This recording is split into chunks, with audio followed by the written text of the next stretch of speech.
China's hosting Palestinian and Ukrainian delegations this week. But can it play peace broker in global conflicts?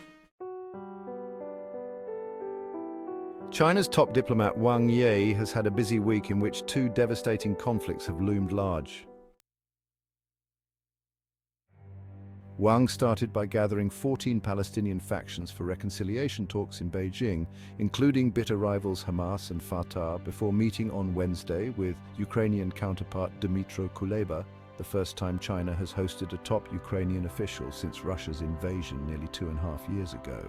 The juxtaposed diplomacy, where talks were closely linked to the grinding wars in Gaza and Ukraine, respectively, came as Beijing vies to present itself as a geopolitical heavyweight in a world increasingly divided by both conflicts. In a meeting with Kuleba, Wang said Beijing supported all efforts that contribute to peace, marking China's latest effort to position itself as a neutral peace broker in the conflict, even as it has ratcheted up ties with Russia.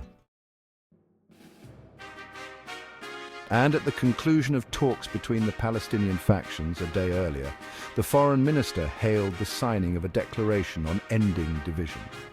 The agreement, viewed with a measure of skepticism in the Middle East, where such deals have quickly collapsed before, was a historical moment in the Palestinian liberation cause, Wang said. For the Chinese government, experts say, Wang's week of diplomacy offered a chance to play up desired optics, framing the country as a productive player in intractable conflicts and an alternative broker to the United States. China's ambition is to be recognized and accepted as a, if not the global leader, and it seeks to do so by enlisting the support of the Global South, which is more numerous in both population and country terms than the democratic West, said Steve Tsang, director of the SOAS China Institute at the University of London.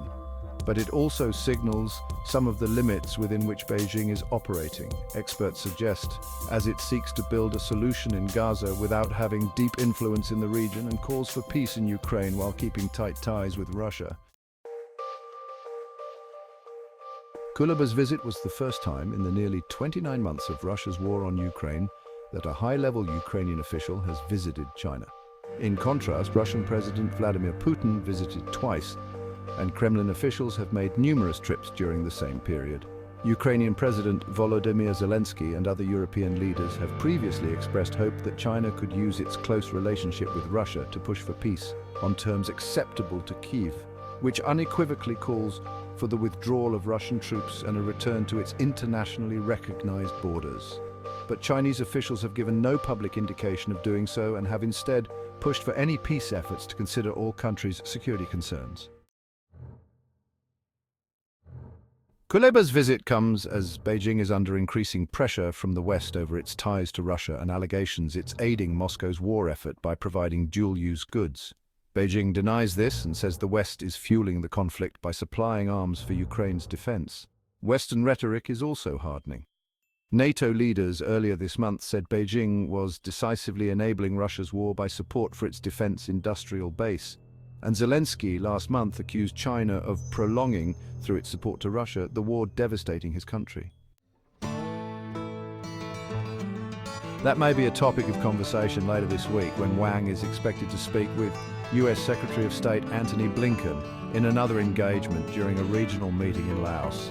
Kuleba arrived in the southern Chinese city of Guangzhou on Tuesday, saying that there would be extensive, detailed, substantive negotiations focused on one issue: peace in Ukraine. We will talk, we will be looking for common ground.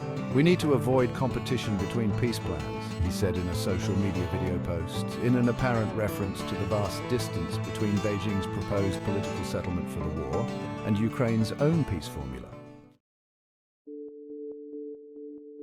Beijing's efforts to be a platform for Palestinian reconciliation, meanwhile, come as it has presented itself as a leader for voices across the global south in calling for Palestinian statehood and decrying Israel's war and its staggering humanitarian cost, while criticizing US backing of Israel.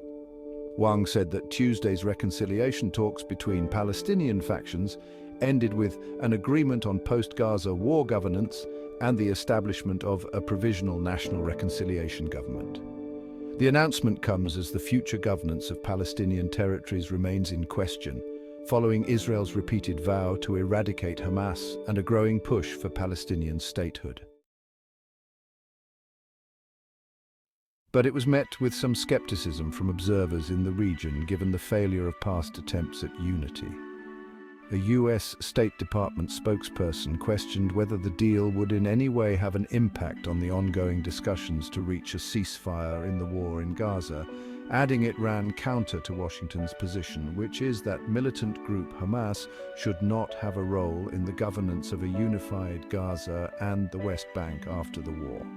Within the region, there is also a sense that some of Beijing's broader diplomacy around the conflict may be missing out on the intricacies of different viewpoints there, while seeking to win backing for its own international agenda, according to Jonathan Fulton, a non-resident senior fellow for the Atlantic Council's Middle East program.